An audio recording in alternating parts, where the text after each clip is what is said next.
Greetings everyone, hey, how you doing? It's Matt Sella, and today we are doing another Mandalorian review for Season 1, Episode 7, Chapter 7, if you want to be fancy, The Reckoning. It will be a spoiler talk review between me and a good friend of mine who is joining me via radio satellite across the galaxy in a distant quadrant. It's Marc. How you doing out there, Marc? Matt, I gotta tell you, I keep coming back to these same desert planets, and you know what? Sometimes you find out there's lava out there, and lava goats. But hey, I'm here, baby. And lava goats have the best seasoning, as we saw. Anyway, folks, before we begin, quick disclaimer here once again. While the show is rated PG, The Mandalorian, this podcast review is targeted for those of college age or older, critiquing films and going over some criticisms and opinions and all that jazz, things that clearly do not appeal to kids. So do we have an understanding? Good. Let's move on. So Marc, why don't you tell the fine folks here about the episode they just witnessed?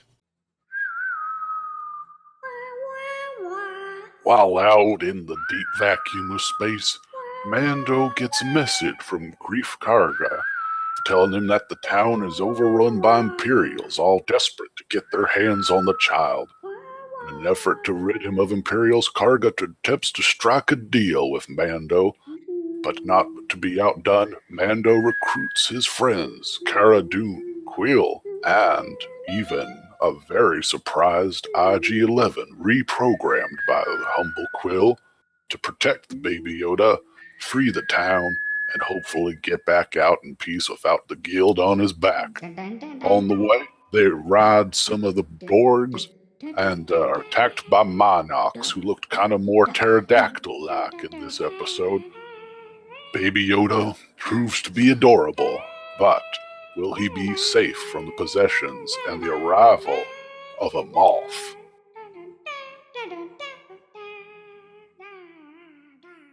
Wow, that sounds amazing, Marc. I'm so glad you told us all that. Yeah, thank you. Thank you. And I also realized I poorly researched this song. I actually didn't know how it went shortly after 15 seconds, so I was handballing it while you were talking. Oh, professionalism, folks. We have it. We have it. Get over it. So, Marc, why don't you let the fine folks know, what were some of your general opinions of the Chapter 7 episode? Well, just bears for the record saying this episode was directed by Miss Deborah Chow, who some of you might remember also directed Episode 3, The Sin. And so far out of our returning directors, I think she has the best track record when it comes to her double episodes, because this episode was amazing to me. Of course, this is the big everyone's coming together episode. We've all kind of been hoping and waiting that it would happen. But barring the fact that it was restricted to just being an episode, but then I think you'll touch on it, Matt, had some pacing things that maybe we would like to have seen done a little differently. Like, this was just solid from start to finish. I was glued to the screen. It was great seeing these characters back.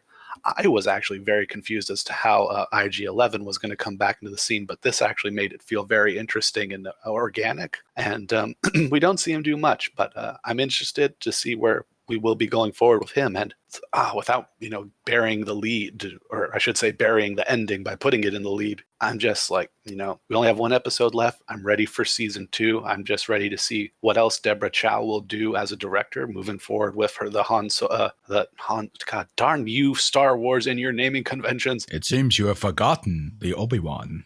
This is the way. There, I saved my nerd cred. Yes, the Obi-Wan show. That just sounds like it's the Obi-Wan show.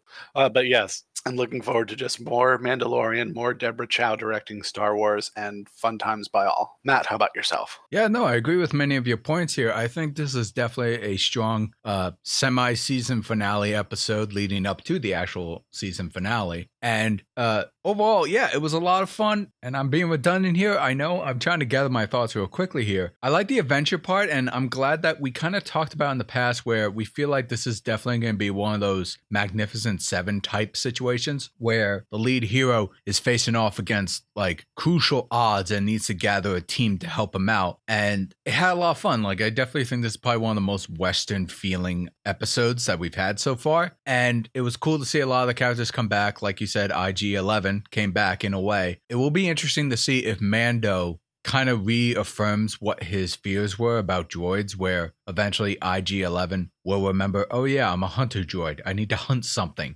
Baby Yoda. And then like things become more tense later on. I'm curious if that's going to happen. Although with Quill, Nick Nolte's character, confident that he rewired and droids are not inherently good or bad. They are just influenced by their company they keep or whatever. It is almost like they're machines. Exactly. So, no, yeah, this episode was a lot of fun. As we mentioned before, there were some pacing issues that I had on a certain fundamental level, like when the pterodactyl alien creatures came down to attack the camp randomly, but I understood why that happened. We wanted the guild master, which unfortunately I forget his name, so I do apologize. Grief. What's his name? Grief Karga. Grief Karga, thank you. And we needed Grief to have some connection and to be convinced by Baby Yoda that it's good and what Mando's doing is good. So I understood that. I feel like the episode should have been at least 10 to 15 minutes longer just so we could have had more of that progression. But because it's a TV show, it's 35 minutes long. It's completely understandable why they kind of have to pick up the pace in some parts. But yeah, I mean, I really don't have much more to add. I really enjoyed it. I think Deborah Chow did a really good job here. And who is directing the finale next week? It's going to be a big one. Are you ready for this, Matt? I'm all ears. Taika Waititi. Oh, snap! That's a lot on his shoulders, but I'm confident he can pull it off. Oh, yeah. I'm actually very excited, especially since this is going to be his debut episode for the series. As a director, of course, he was the voice of IG-11. Oh, yeah, you're right. He hasn't directed a past episode. I remember that now. No, yeah. Ooh, but I will say, and I mean, granted, they kind of cheated. They had, basically machine gun blasters. But this was also marks the return of the Death Troopers, who we first saw in Rogue One, who were kind of, in my opinion, built up more than they were actually presented on screen in the movie. But I feel like, at least especially them being here and doing Wrecking Shop like they did, I definitely saw a little more of why they were scarier than your average stormtrooper, let's say. And I'm sure we'll get more of them in the next episode. Oh, yeah. And before we wrap up here, I want to bring up real quick the Minox, as you call them. It was actually kind of funny how much I thought our entire cast members were nothing but stormtroopers at that moment, where so many laser blasts were happening and they barely hit any of them until like near the end. Yeah, I felt very similar to that when I was watching that. And I don't know how you feel about this, but I'm like, I assume when you have a regular gun, like a human earth gun, and you're trying to shoot something really quickly, clearly you're not going to see the bullets per se going off. So a lot of it is trying to like guess and anticipate where you want to shoot. Whereas in Star Wars, you got laser beams. They come straight out of the nozzle. You can see where they're going. And to me, it's like, okay, that's like a video game, because video games usually show you the streak of where your ammunition's going so you can quickly assess your aiming and hit something really fast. And I don't know if this is true throughout Star Wars or something, but it's like, shouldn't that be the same principle with blasters and whatnot in the world of Star Wars? Like, you can see where your initial shot went, so you can make a quick judgment to adjust, yet you keep missing. You could argue it's, because they're in a panic or whatever, and, it was dark. We could make excuses.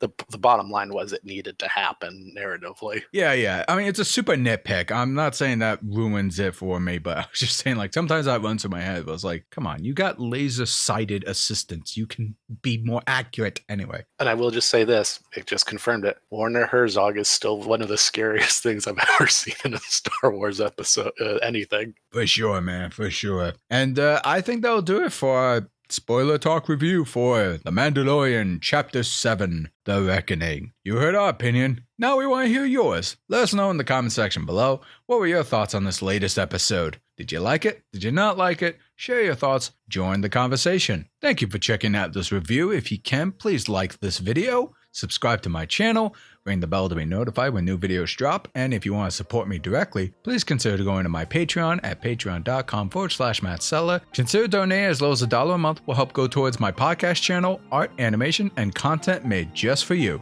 Links in the description below. This is Matt Sella. This is Marc. And we want to thank you all for tuning in.